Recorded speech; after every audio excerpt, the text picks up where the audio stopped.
Hello, I'm Julian DeVille, and in fulfillment of the project section of linear optimization, I will be talking a bit about the Ford-Fulkerson algorithm.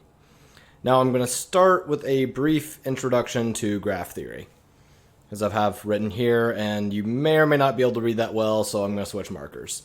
I also apologize for the messy state of my room. I'm still partway through moving, but I was able to at least get this much set up. So let's go.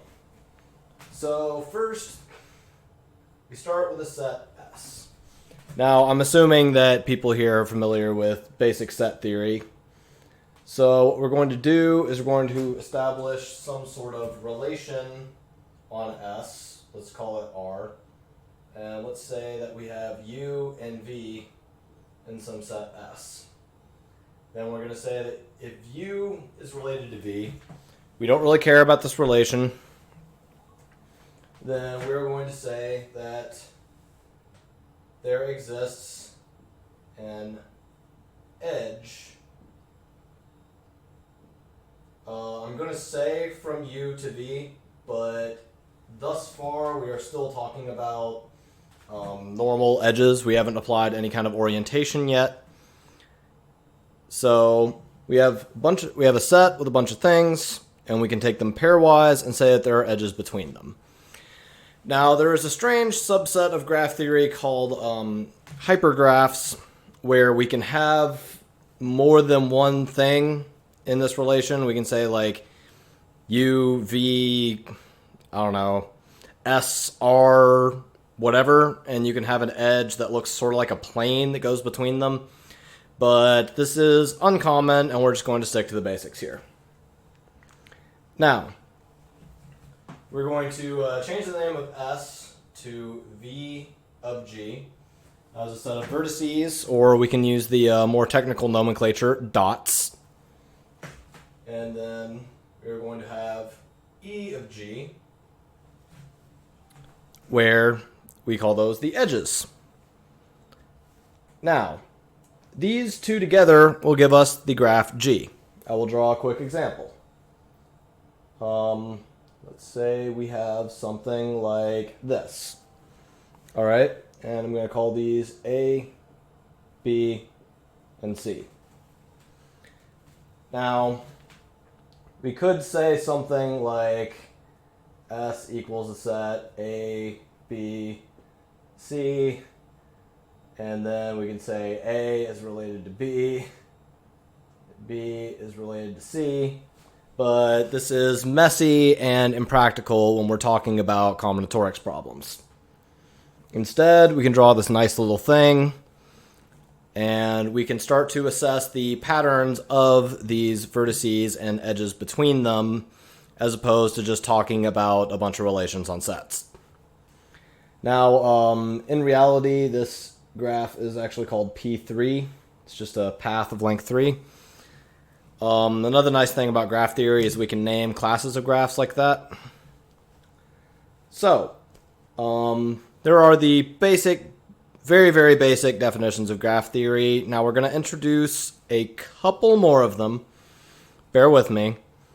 So, a component of a graph is, and I'm not going to write this down because it's a big elaborate definition, and what you'll honestly find in graph theory is that the big elaborate definitions are confusing, but if somebody just explains it to you using, great words like dot and line and thing, it's going to make a lot more sense. All right, so a component, you could say, is a graph that isn't connected to anything else. So we have ABC here. Now we're going to say that we have D, E, and F over here. So these would be two components of a different graph. But we are still calling this, the whole thing, one graph. Now, the reason that I introduced this component nomenclature is because we're going to define what a minimum cut is.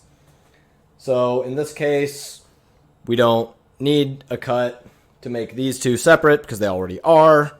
But let's say we wanted to separate ABC here. All right.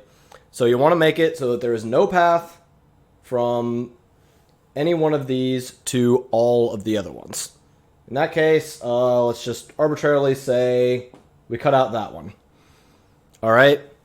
There is no way for anything to get to C, so we have effectively separated the graph.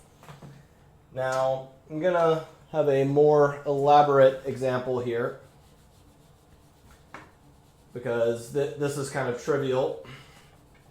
So let's pull up something a little harder to separate. All right. So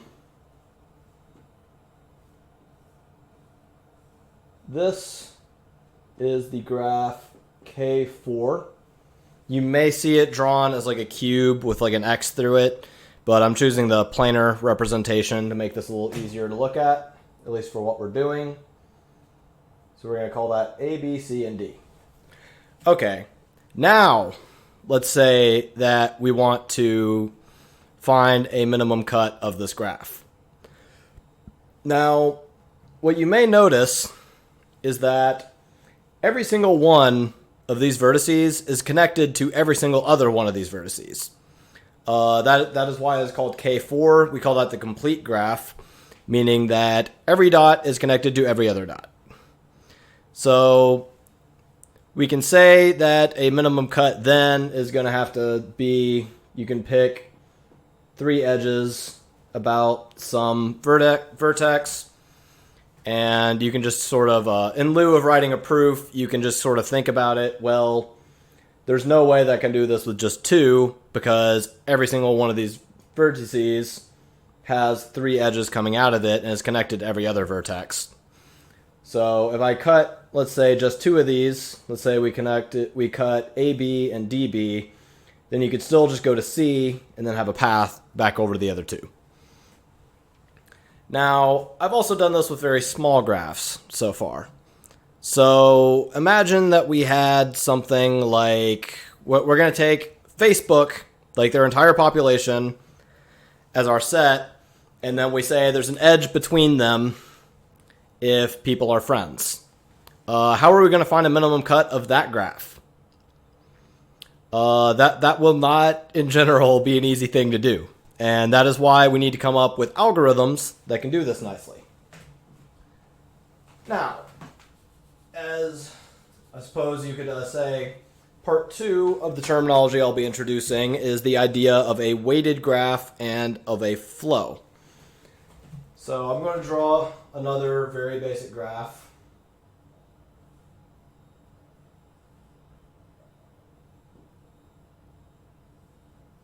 Like that. Now we're going to introduce what we call D of G.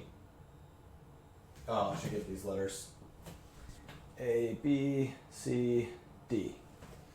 All right, now when we assign a direction or orientation, the proper word is orientation, but the D, direction, it just kind of makes more sense. What that means is instead of calling these edges, we now call these arcs, and they go only in one direction. Now, I'm going to set these up like that. Hopefully you can see. Tell you what, I'm going to shade in the triangles so that you can definitely see here. So A goes to B, A goes to C, B goes to C, C goes to D, and B goes to D.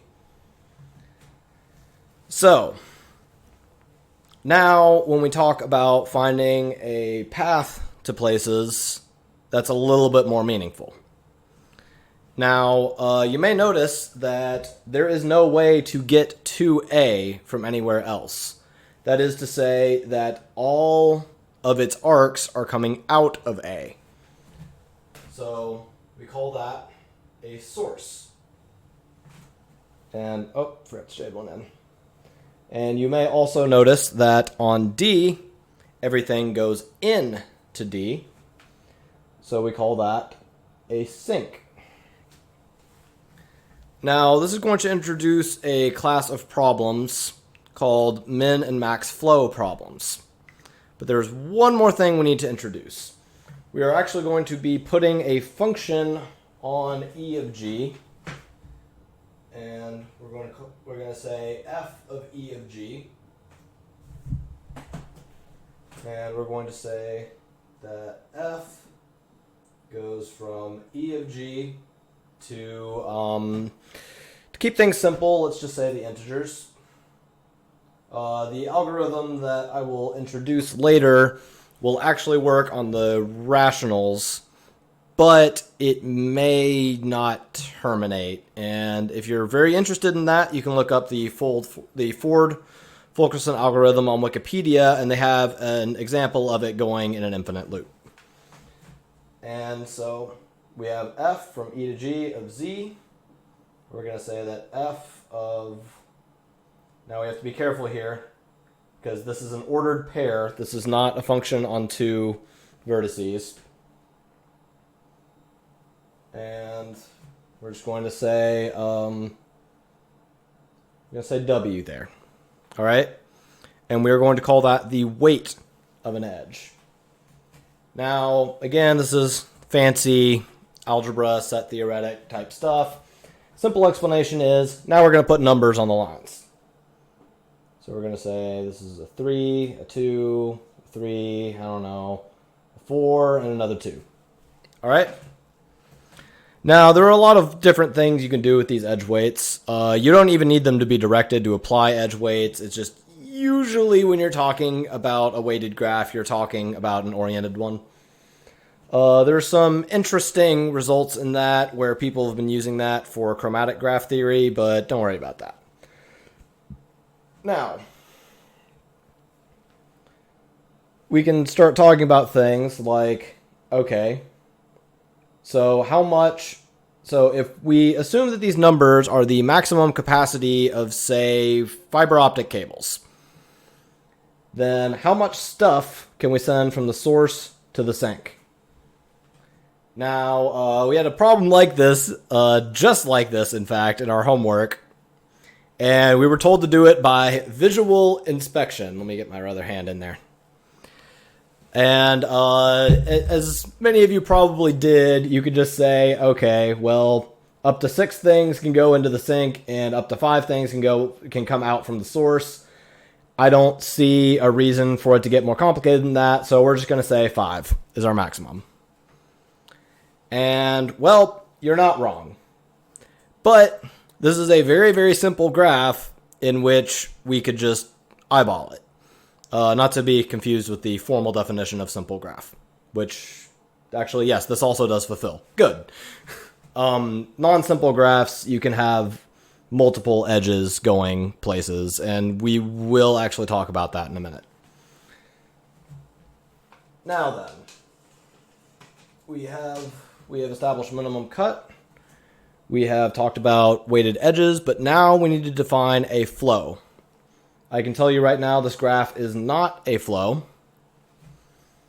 But a flow is, we're not going to put numbers on the vertices, but a flow is a graph in which the out number minus, meaning the total of the numbers or weights of the arcs going out of it, minus the arcs going into it is 0. You can also flip-flop that either way. Definition still works. So that means that we could say that it has a 0 at each one of these. Now, that can get a little complicated if we didn't use the integers and we wanted to use some like strange finite field or something like that. But again, don't worry, we're working the integers. It's all going to be okay. So I'm going to just eyeball this and make it into a flow. So we're going to make that a 2. So we have a 2 going in, 2 going out, 3 going out. So let's say that that's a 1. And that's a 1. So that one's fixed. All right. Now we have a 2. Oh, actually, I forgot to include. It's impossible to have a flow if you have a source and a sink and the edges coming out aren't 0. But we're just going to ignore that for a minute. So now we have a 2 and a 1 coming into this. So that needs to be a 3 going out. And now we're okay. I did find that a little problematic when I was looking up the Ford Fulkerson algorithm, is that they said they're finding a max flow, but technically this is not a flow so long as we have a source and a sink, because this has nothing going into it. So the only solution is to have 0 going out of it. And same with the sink. There's nothing going out of it, so the only solution is 0 going in, but we're just going to ignore that. Now then, we have a nifty little algorithm called the Ford Fulkerson algorithm.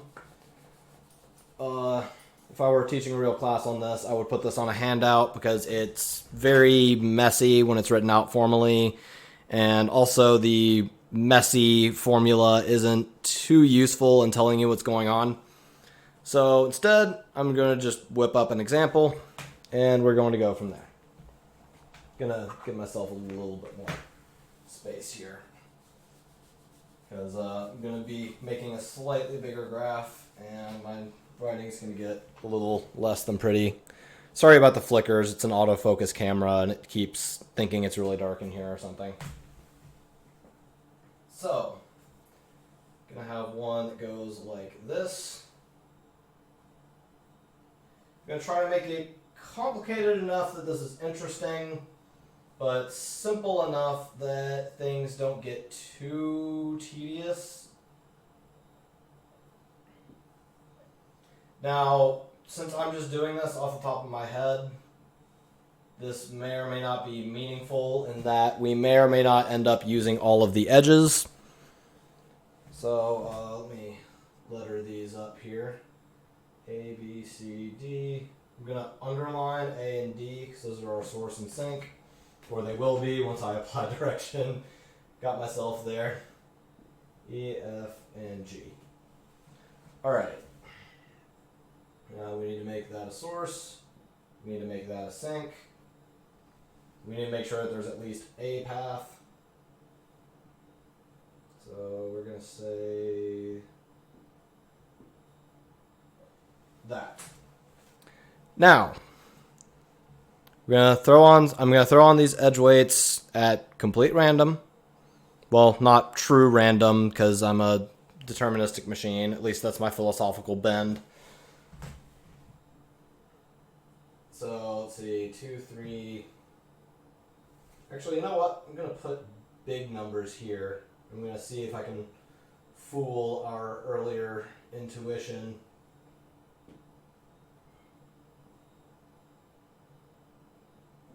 And I want to see if I can come up with one where it is not the case that the min of A and D ends up being our answer.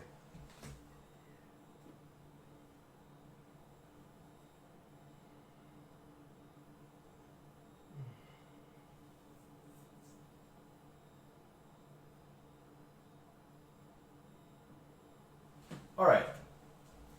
So, before we used the take the min of the outflow of the source and the inflow of the sink. So that is, got 10 and 5. All right. So we want to see if we can get this any bigger than 5. Or any smaller than 5. Actually, you know what? I'm going to fiddle with this a little bit more. All right. There we go. It's 10 versus 10 now. Hopefully you can see the numbers on this board. I'm going to move it a little bit closer. So, that's our graph. Oh, I just remembered. There's one more piece of terminology that I need to introduce, and that is what we call a path. In this case, a directed path. Honestly, it means exactly what you think it means, where you start with A, let's say I want a path to D, I can be like, okay, boom, boom, boom. You just go along these edges. This set of edges is your path. Or alternatively, I could go like that. I could go like that. I could go like that, and so on. Now, for my project, I originally planned to automate this algorithm, but I hit a roadblock where, in general, finding all paths from A to D in a general graph is not easy. I was trying to do a recursive depth-first search, but my various math programming languages were not liking it, and there isn't really a decent graph theory package out there for MATLAB, Python, MATLAB, why did I say MATLAB, Octave, or like anything like that. There is one for Sage, but I haven't used Sage before, and I didn't want to spend more time learning a language or reinventing the wheel than I would learning how to do this algorithm. So we're going to start with the simplest path, or at least the first one I see. It doesn't really matter what order you go in with the paths. You just have to be sure not to reuse them a lot. So I'm going to draw the same path a little bit smaller. Again, hopefully you can see this is a 1080p camera, but it does not seem to be doing so well right now. A, B, C, D. And we have 6, 2, and 4. Now, first thing we're going to do is we would think, okay, so what is the capacity of this path? So if these were pipes and we're putting water through them, then what is the most water we could put through? So in other words, where is the bottleneck? The bottleneck is going to be our minimum of these weights, and this path is going to be 2. So what we're going to do is we're going to send 2 on through this, and instead of just subtracting the values, which in most cases will work, we're going to put these little backward arrows like this. I'm not going to draw them on the main graph because I want this to stay looking pretty. So you could think of this as we're going to have -2. -2 gives us 0. -2 gives us 4. Now this one hit 0, so we are done with it. So we're just going to cross that on out. And we're also going to record the number that we sent through there. All right, so what next? Let's try, I'm also going to write what that path was because it's a little less than easy to see. So that was A, B, C, D. Let's try, I don't know, how about A, B, G, C, D?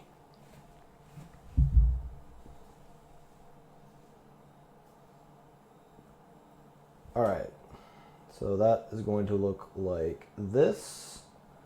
And I wanted to do another one that has edges in common because I want to show you what we do later on here. Now we're going to draw these little backwards arrows.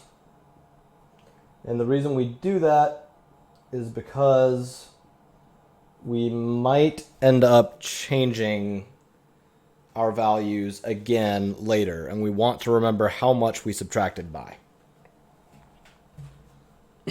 So now we have 4, 1, 3, 4. Obviously the bottleneck is 1. So we're going to subtract 1 from everything, or on the bottom one, in this case we're meaning add. So we're going to have 3, 0, and we're done here. 2, and 3. I almost forgot basic arithmetic there. All right, so on the big graph, we're going to say that that's a 3 now. Sorry, I meant to edit this earlier. 4, and that's gone. We're done with this. And this 3 is a 2 now. And what do we subtract? 3. All right. Now, even though we are not done with this 4, we no longer have a way just to go from B here to D. So that means we can ignore most of the paths going on up here. However, we can go A, E, G, C, D. Let's try that one next.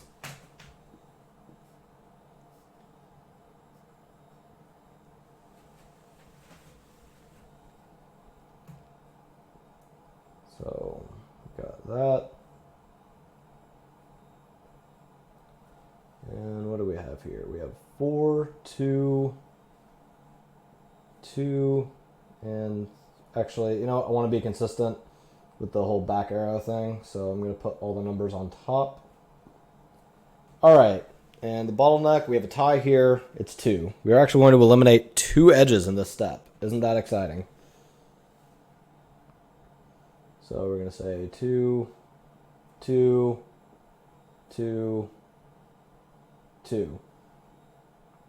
2, done, done, done, done, 1. 1, and this edge is gone, this edge is gone. Now, like AB on CD, we still have capacity left there, but that edge is no longer usable because we no longer have a possible path that uses it. So, wow, I forgot to weight EF. Let's call that a 1. And, oh, before I forget, what do we subtract? 2. Now then, our only possible path left is AEF. Or AEFD, I should say.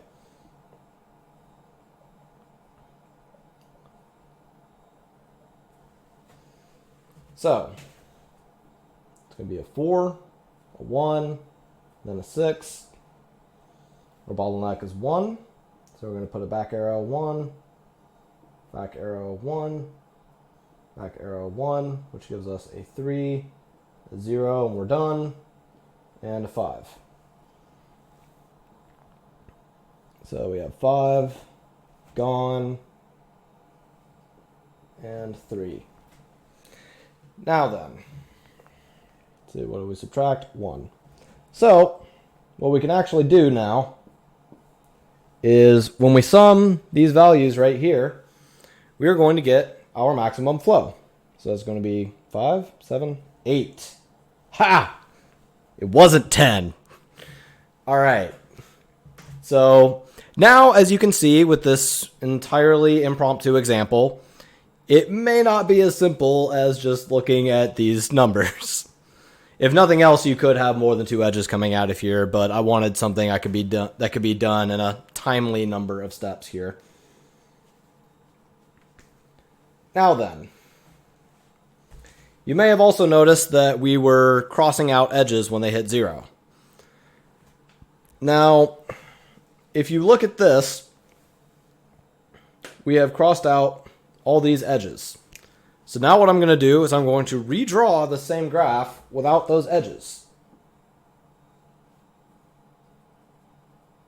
I'm also going to take off the arrows because it's hard to write at this angle. Okay, I can manage. E, and then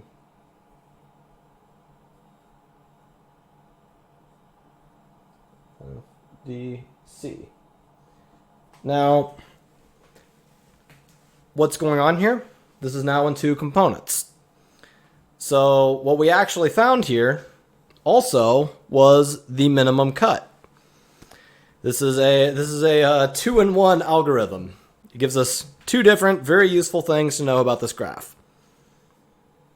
Now, from the theory, forgot something.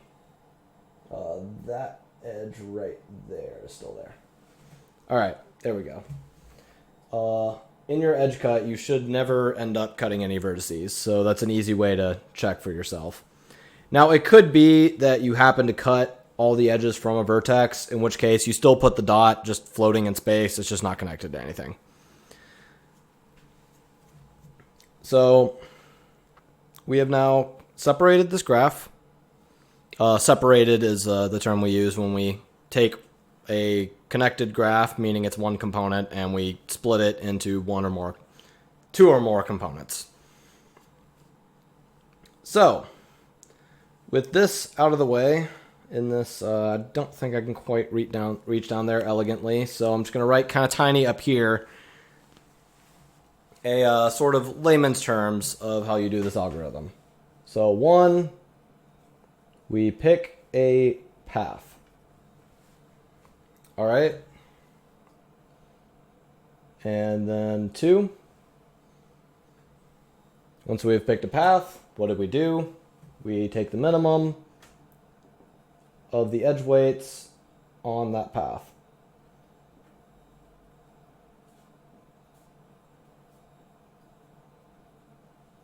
Now, this is when we're making a, quote, residual graph, but that is pretentious terminology that is not going to help you. So you can just think of that like we go back here and we update the edge weights. Now, technically, it's a different graph when you do that, but like, it's okay. So then we're going to, so then edge, okay, I'm going to write weight. And then I'm going to put W in parentheses here. And then we're going to say subtract W from all edges on the path. All right. And I'm also going to say and save W.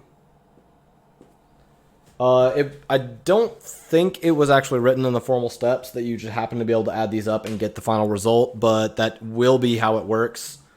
I suppose you could just count it again on the graph, but if you have a really, really big graph, it's a nice shortcut. All right. And then I'm going to say, here, I'll do a 3A here. 3A. I'm going to say eliminate edge if weight is 0. All right, that's when we cross things out. All right. Then we repeat 1 to 3A until there are no paths.